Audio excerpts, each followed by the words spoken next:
Bismillahirrahmanirrahim. Alhamdulillah wassalatu wassalamu ala Rasulillah wa ala alihi wa ashabihi wa mawalah. Amma ba'd. Kita kemarin nggak habis ya. As-saum yahibur rif'ah bin nafyil mithliyah. Binafyil mithliyah. Ya, puasa memberikan rif'ah, ya, keluhuran, ya, dengan melenyapkan kesetaraan, ya, kesamaan.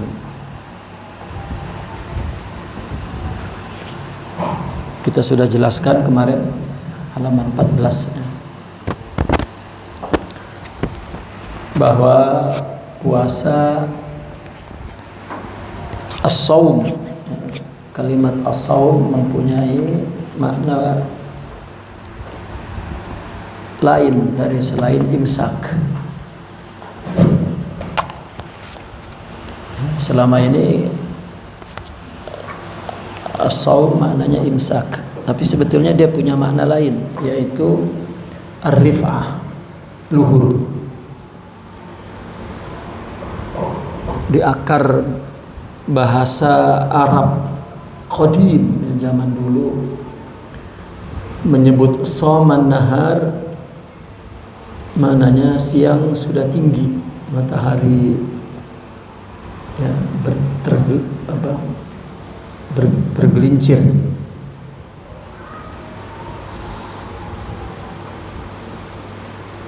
Maka ketika kalimat as-saum diucapkan untuk kewajiban ini, yaitu puasa maksudnya, maka puasa itu, saum itu maknanya menjadi tinggi lebih dari ibadah lain derajatnya.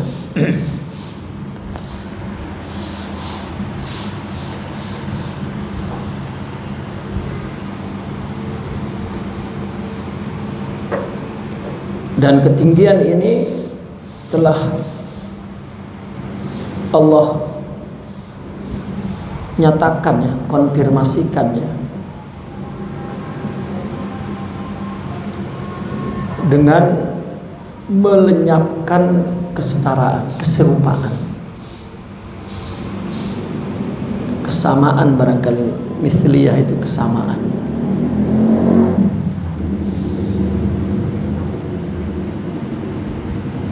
Dan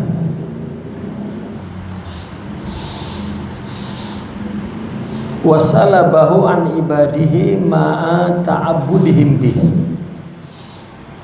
Dan saum itu disalab, dinapikan,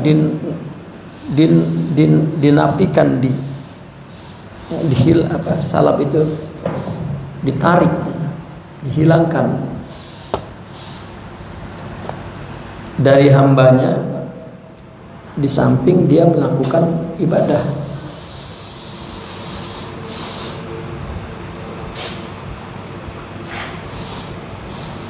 Salab itu dinegasikan, ditiadakan, salabahu, ditiadakan dari hambanya, di samping hambanya melakukan ibadah dengan ketiadaan itu.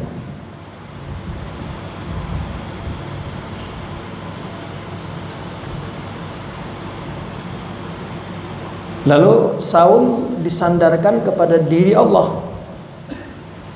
As-saumu li, itu kan dinisbatkan kepada dirinya. Kemudian Allah jadikan balasan orang yang bersifat saum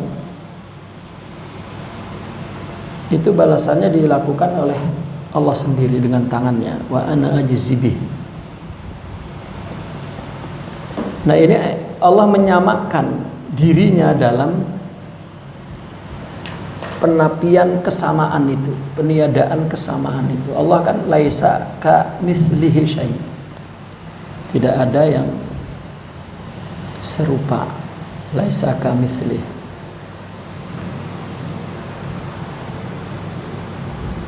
Maka puasa juga demikian. Orang yang berpuasa adalah melakukan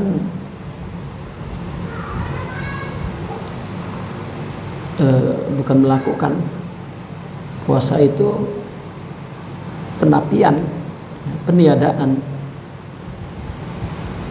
atau salab, yakni kebalikan dari positif apa negatif. Karena puasa itu kan tidak makan, tidak minum, tidak bicara buruk.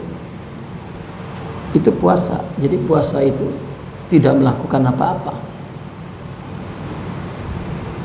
Jadi luhurnya itu adalah dia meniadakan perbuatan dan sifat-sifat fisik ini.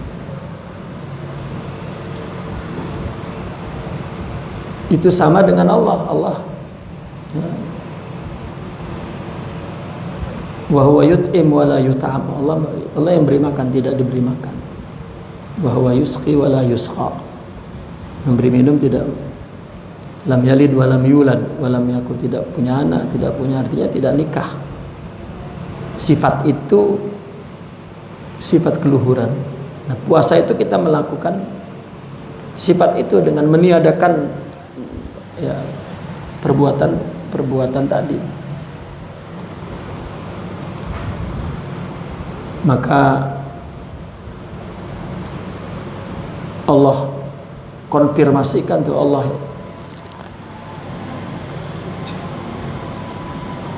konfirmasikan dengan bahwa puasa disandarkan kepada dirinya. As-saumuli, puasa itu untukku, balasannya pun dari tangannya sendiri. Wa ana ajzibih. Itu yang pertama. Yang kedua, hadis Rasulullah sallallahu alaihi wasallam dari Abi Umamah ketika beliau berkata, ataitu Rasulullah, aku datang kepada Rasulullah, faqultu murni bi amrin akhizuhu anka, perintahkan aku dengan satu perintah, yang perintah itu aku mengambilnya langsung darimu. Halaman 14 kita ya masih ya, yang mengulang yang kemarin. Nabi menjawab, alaika bis-shaum fa innahu la mathilalah. Kamu wajib puasa karena puasa tiada kesamaannya. Ya.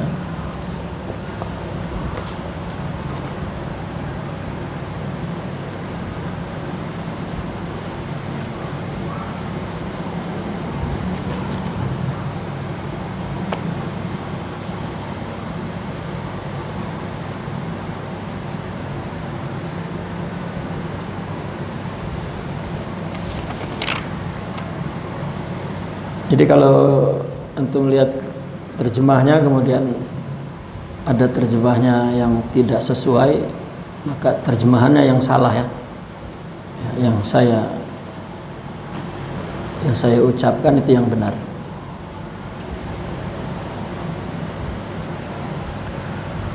Maka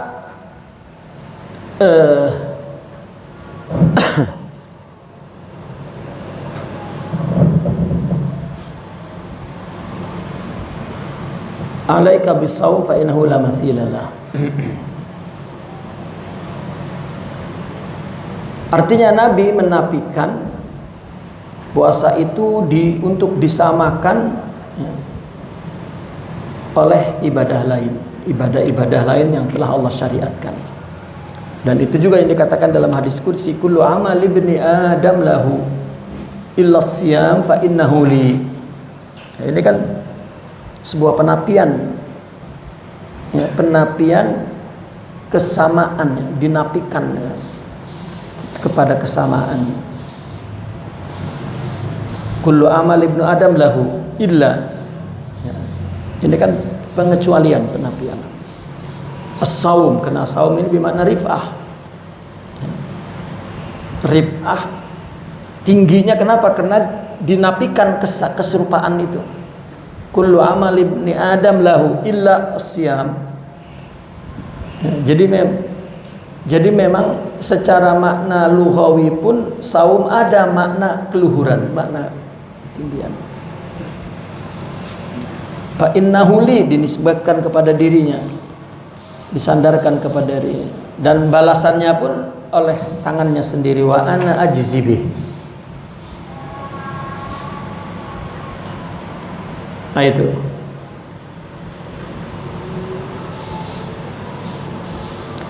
Nah di halaman 15, wa Ramadan ismun min asma'illah. Ada dalam satu riwayat, Ramadan itu adalah salah satu nama Allah.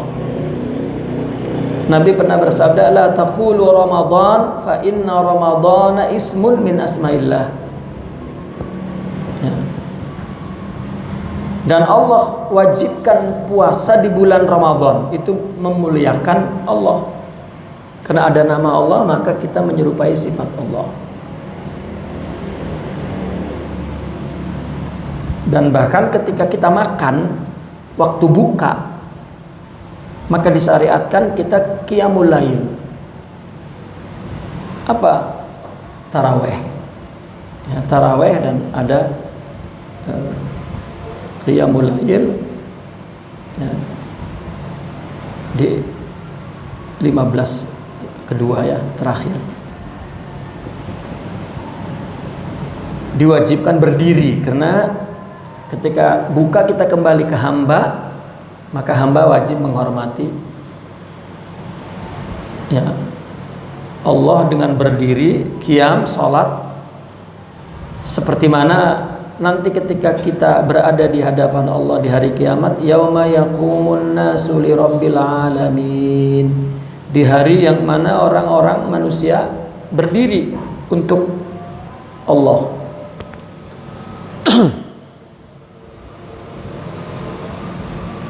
Ya.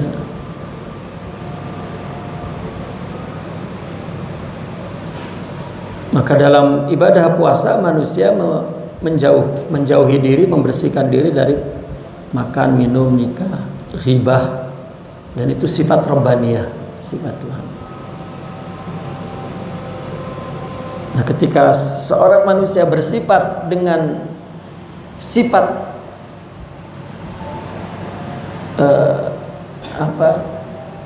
tanazzuh, ya, kesucian itu ketika puasa, maka tinggilah martabatnya. Ketika buka, makan, minum, ya, di waktu malam datang, maka dia berdiri, maka sholat malam. Semua itu ekspresi kehambaan kepada Allah Subhanahu wa ta'ala ketika orang melakukan puasa.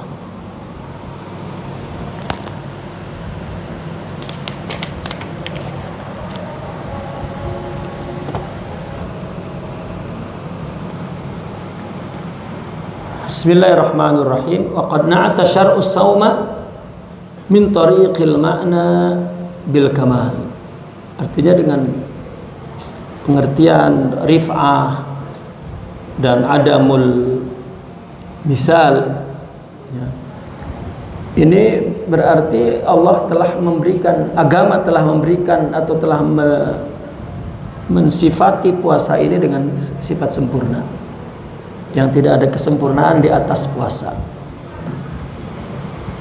Dan ini kita lihat juga, hina aprada lahul haqqu baban khasan lis-shaimin, ketika Allah menyiapkan, mengkhususkan satu pintu khususnya untuk orang yang berpuasa. Wa sammahu bismin khas huwa rayyan, dan dinamakan dengan nama khusus ar-rayyan, di mana orang-orang puasa masuk dari pintu itu. Nah, di dalam istilah tasawuf ada istilah ar-ray. Ya. Ray ini menurut orang sufi, kalimatul ray indahum darajatul kamal fi syurbi. tingkat yang tingkatan sempurna ya dalam hal minum. Minum di sini adalah syurbur ruhani. Ya. Orang sufi memberi istilah ketika orang meneladani akhlak seseorang, kemudian dia memiliki akhlak itu, maka itu dia sedang meminum ya, rohaninya dengan minuman orang yang diteladaninya. Di dalam tasawuf, guru sufinya, gurunya itu diumpamakan gelas, cawan, kas. Ya. Isinya disimbolikan khamr. Ya, khamr, arak. Ya, maka proses qudwah suhbah berguru itu diumpamakan bahwa guru tengah meminumi si penadahnya, muridnya, minuman khamr itu. Itu simboliknya begitu. Ya. Orang suka bintang film kan dia punya kontak batin tuh karena suka, maka tanpa terasa dia mencuri sifatnya, dia pindah sifatnya, karakternya, artinya menyerap. Ya, ya mungkin makna minum di sini maksudnya menyerap, menyerap sifat orang yang diteladaninya itu. Nah, maka si murid itu mesti punya kesadaran bahwa dia ingin mengambil sifat-sifat mulianya, sifatul jamal.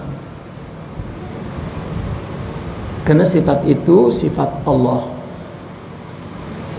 Seorang yang memiliki sifat mulia itu, itulah yang disebut bahwa dia punya hal kepada Allah.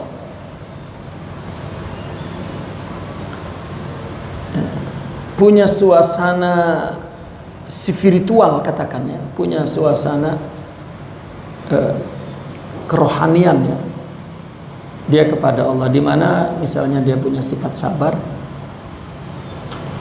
musibah apapun yang menimpa dia menyabarinya, punya suasana itu namanya punya hal.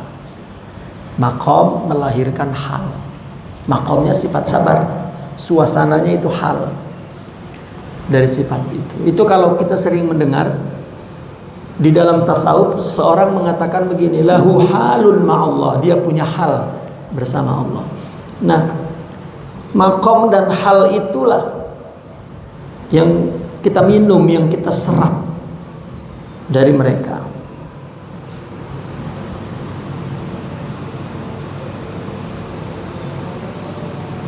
Dulu Syekhuna ya, selalu berkata kepada Al-Faqir begini,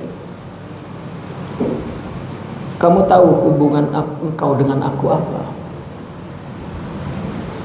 Saya menjawab, ana khadimukum ya Sidi. Naam, alaqa tarbawiyah, hubungan tarbiyah.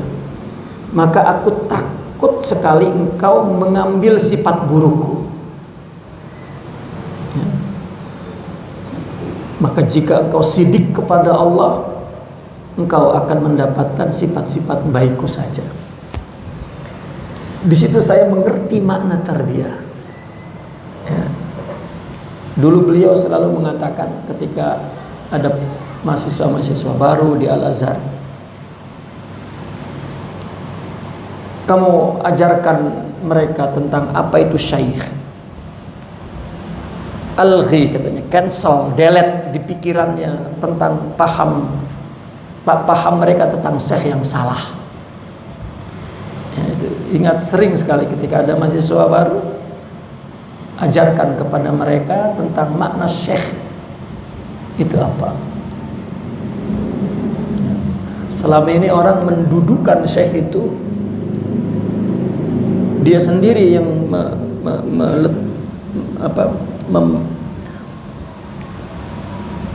mempunyai meletakkan pemahaman bahwa syekh itu malaikat, wali lah, Wali itu malaikat, bukan insan. Tidak boleh salah. Dia yang mengilustrasikan dalam pikirannya sempurna, yang kalau dia melihat kesalahan dia kecewa.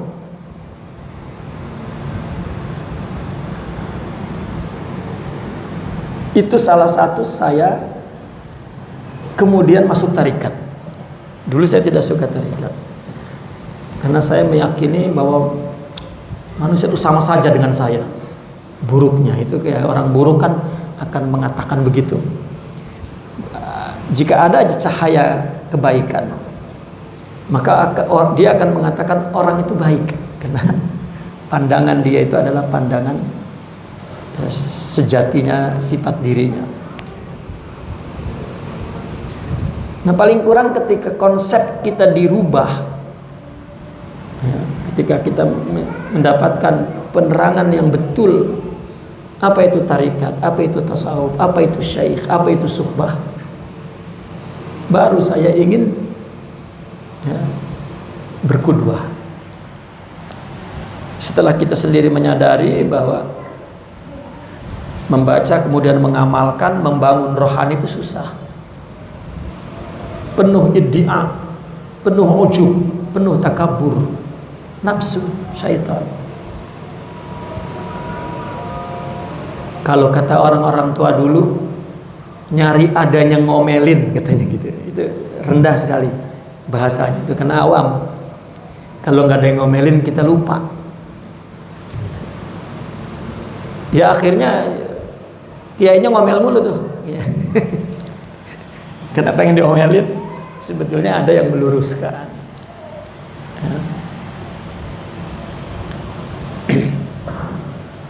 Nah, roy itu serapan atau minuman tingkat tinggi ya. Yang diminumnya adalah syuhud, ma'rifat. Saya ingin menjelaskan satu.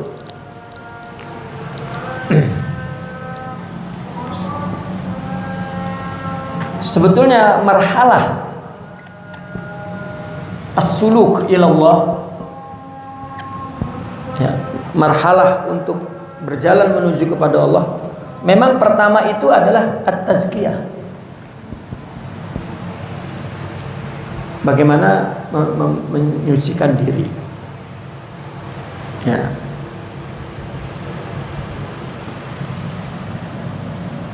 Setelah at-tazkiyah,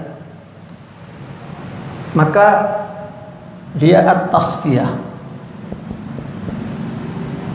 Nah, yang terakhir adalah at-tarkiyah. Maka roy itu adalah di sini, menyerap sifat-sifat yang sempurna untuk kerohanian itu. Pada tingkat inilah sebenarnya orang diwajibkan, ya, ada guru, ada syekh. Sebetulnya di sini dulu tidak diwajibkan. Diwajibkan itu di tingkat ini sebetulnya. Karena orang dulu kalau ngaji ke ulama otomatis itu sedang tazkiyah juga. Nah, sekarang karena guru yang ngajarnya kita, ya, kitanya kotor, nggak mentazkiyah murid, ngajar doang. Udah gitu ngajarnya di madrasah lagi pakai kurikulum, kudu ngabisin kurikulum sama nungguin gaji bulanan, udah nggak mikirin tazkiyah apa-apa, ya. Jadi pesimis menunggu wali dari madrasah itu. Ya. Saya masih terngiang-ngiang.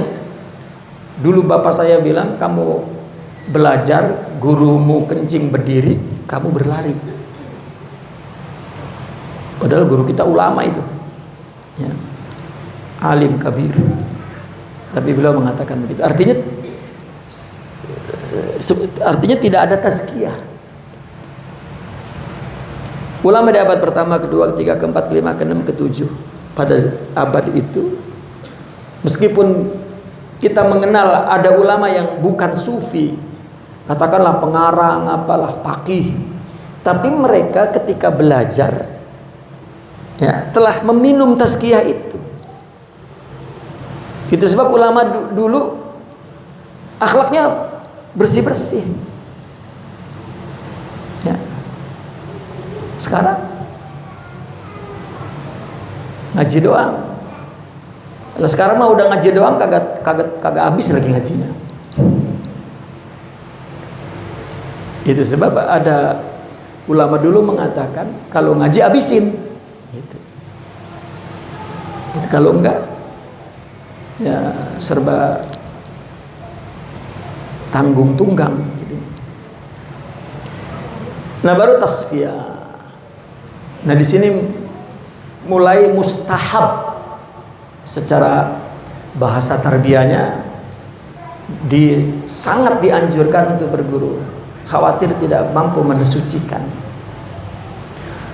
Tazkiyah ini orang dengan menghafal Quran ada yang ditazkiyah nafsunya. Ya orang dengan taklim ada tazkiyah. Makanya orang dulu ngaji itu tazkiyah sudah. Nambah ilmu ada tazkiyah. Dia ngaji saja tiap hari itu udah mujahadah melawan kemalasan, melawan itu sudah tazkiyah. Tapi untuk sampai syuhud itu tarbiyah itu tidak. Ini sebetulnya meminum dari guru, tapi inilah minuman tingkat tinggi.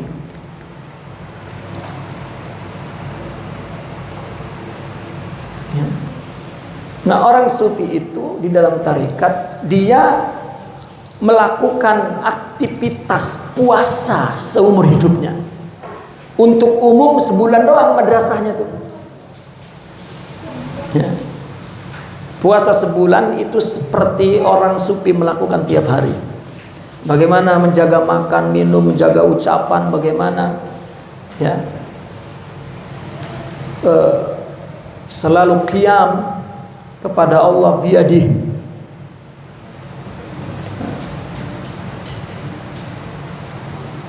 Nah maka diharapkan masyarakat yang umum ya, kalau kita ilustrasikan dalam bentuk piramid gitu kan, orang yang paling atas itu kan sedikit sekali. Nah yang banyak ini ya ini. Nah, ini disuruh seluruh melakukan maslak ya suluk ilallah dalam setahun 1 bulan. Artinya bahwa tarbiyah sufiyah itu diambil prinsip-prinsipnya, manhaj-manhajnya dari puasa, salat, haji, zakat. Itu diambil pendidikan secara maknawinya dalam rukun Islam di dalam tarikat. Namun Imam Al-Ghazali misalnya dia menjadi alim mujtahid. Dia sudah tazkiyah, sudah tasfiyah. Karena ketika ngaji dapat tazkiyah, ketika ngaji dapat tasfiyah. Lalu ilmu yang sangat tinggi itu menghijabi dia, sehingga dia tidak sampai kepada tarqiyah, syuhud. Nah disitulah mengalami kegelisahan. Maka dia tinggalkan semua itu untuk tarqiyah. Maka berguru. Kedapatan gurunya tingkat keilmuannya di bawah dia. Ya tapi di bawah dia bukan. Ya, sekarang mah ada ulama tarekat. Mubtada aja kagak tahu pimpinan tarekat itu. Bu, yang dulu disebut bahwa dia bukan ulama itu Mubtada khobar mah tahu. Gitu. Quran mah hafal gitu. Nah, sekarang yang mubtada khobar aja tuh Quran kagak hafal kapan. Ya.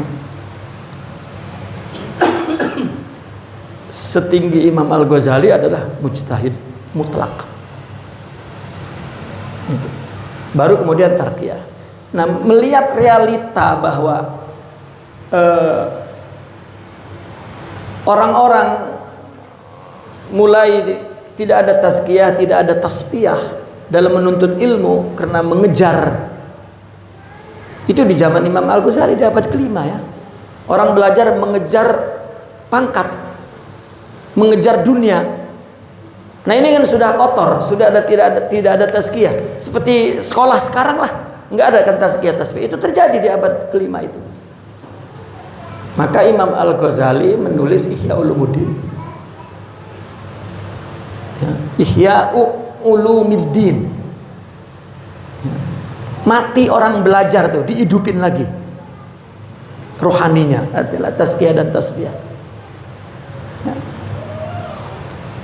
Nah, oleh Syekh Abdul Qadir Al-Jilani dipraktekkan, maka beliau yang mewajibkan berguru sejak mulai tazkiyah, Sidi Abdul Qadir Al-Jilani, sampai sekarang.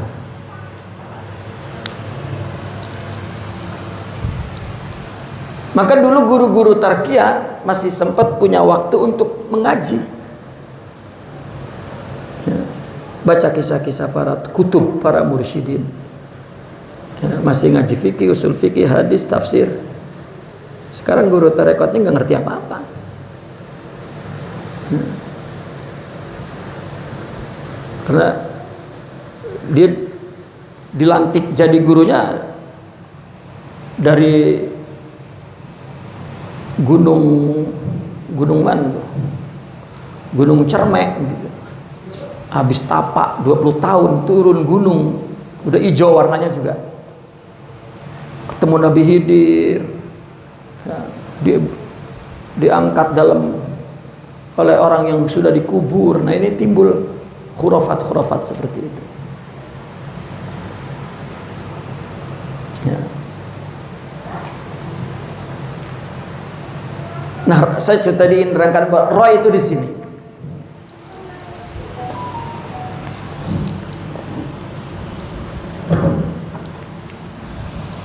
Fala yaqbalu asyaribu ba'da rai syurban aslan. Di mana si peminum jika tidak lagi menerima minuman lain sama sekali setelah dia mendapatkan roh itu, karena itu sudah disebut ahli nihayah. Kana basyaran am arda, am hayawanan, baik manusia, bumi dan hewan, kalau sudah penuh minumnya, sudah selesai, udah gitu. Maka itu sebabnya di surga ada simbol surga Ar-Rayyan, pintu Ar-Rayyan untuk orang yang berpuasa. Qala alaihi salatu wassalam, inna fil jannati baban yuqalu lahu Rayyan yadkhulu minhu as-shaimun yaumal qiyamah la yadkhulu minhu ahadun ghairuhum yuqalu aina as-shaimun fayaqumun la yadkhulu minhu ahadun ghairuhum fa idza dakhalu ughliq falam yadkhulu minhu ahadun. Di surga ada pintu dinamakan pintunya Ar-Rayyan. Orang-orang yang berpuasa di hari kiamat nanti masuk dari pintu itu. Tak ada orang yang lain, seorang pun ya, yang lain masuk ke situ. Maka dipanggil, mana orang yang berpuasa? Mereka berdiri semua. Nah, kemudian jika mereka sudah masuk dan tidak ada lagi orang selain mereka yang masuk, ditutup pintunya. Fatabayyana anna as-shaimina hazu sifatal kamali fil amal. Ini nyata sekali bahwa orang yang berpuasa mendapatkan sifat sempurna dalam amal. Faqad ittasafu bima la misla lahu fil ibadah, karena mereka bersifat dengan sesuatu yang tiada tandingnya dalam ibadah. Jadi kita nih sedang meninggalkan makan minum ya, sedang ittijah kepada Allah Subhanahu wa taala, ya, meninggalkan, menjauhkan, menanggalkan sifat nafsiyah, basyariyah, syahwaniyah, hayawaniyah, ghadabiyah. Dalam kondisi seperti itu maka dia melakukan ibadah. Nah, maka ibadah yang dilakukan oleh orang yang shaim ini menjadi berlipat ganda, menjadi tinggi. Puasa itulah yang memberikan ketinggian itu, keluhuran itu. Makanya maka di akhir Ramadan kita mendapatkan Lailatul Qadar. Ya. Ada ulama mengkaji bahwa Lailatul Qadar itu setiap tahun jatuh di hari Selasa yang ganjil. Dan setiap tahun berbeda-beda tuh. Ya. Hari Selasa yang tanggalnya ganjil itu. Apa Lailatul Qadar? Kenapa ganjil? Kenapa Selasa? Itu ada, kalau bahasa ilmiahnya ada filosofisnya. Ya. Dimana mereka ketika sudah meninggalkan semua sifat-sifat fisikal ini, maka hiduplah rohani itu. Itulah dia bersama Allah. Maka dia orang yang qadar, orang yang azim, orang yang agung. Ya. Maka pada satu malam orang yang agung ini mendapatkan limpahan keagungan khairum min alfi syahr. Itu diberikannya di 10 terakhir bagi yang telah sukses melakukan puasa, memiliki sifat saum, sifat rif'ah, sifat yang dia menang kepada dari fisikalnya itu, dari dunia ini. Ya. Dan Allah pun sudah mengatakan wa ana ajzibi, saya itu ajzibi an Lailatul Qadri khairu min alfi syahr. Nah, maka ketika orang sufi itu, para aulia itu hidupnya seperti puasa itu, menjauhkan dari selain Allah itu, maka ketika ditanya apakah Anda juga mendapatkan Lailatul Qadar di bulan Ramadan, mereka menjawabnya tidak. Aku setiap hari mendapatkan Lailatul Qadar. Setiap hari dia saum, artinya setiap hari dia rif'ah, meninggalkan dalam melakukan ibadah, ya, meninggalkan tuntutan fisikal. Ya. Itu makna yang mendalam tentang apa namanya suluk rohani, ar-rayyan. Fasaum yahibuhum ar-ribah, maka puasa menganugerahkan mereka keluhuran itu. Yang keempat, as-saumu hayatus sufi kulluha. Ya, kita tunda salat asar dulu ya. Naqifuna walhamdulillah.